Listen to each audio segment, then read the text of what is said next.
મારું નામ મહિપતસિંહ આર ઝાલા અને આ પરમ શક્તિ ચેરિટેબલ ટ્રસ્ટના આયોજકોની અંદર મારા દીકરા કૃષ્ણકુમારસિંહ અને એમની ટીમ આ બધાએ પારંપરિક નવરાત્રિનું આયોજન કરેલું છે। ઢોલ અને શહેનાઈ સાથે આણંદની અંદર પ્રથમ વખત આવું આયોજન થઈ રહ્યું છે। મોટા મોટા નગરોની અંદર, મહાનગરપાલિકાઓની અંદર આનો ક્રેઝ વધારે છે। આણંદની અંદર આજે પહેલી વખત વરસતા વરસાદની અંદર પણ આ ગામના, આ આણંદ શહેરના આજુબાજુના ગામડાના નગરજનો,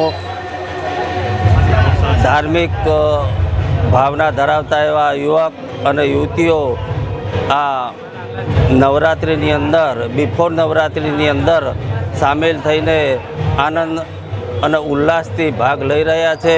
એ બદલ સર્વે આણંદ નગરપાલિકા, નગરજનો, આજુબાજુના ગામડાના ઉપસ્થિત તમામ ગ્રામજનોનો આભાર વ્યક્ત કરું છું। નમસ્કાર, જય હિન્દ, ગરવી ગરવી, જય ગુજરાત।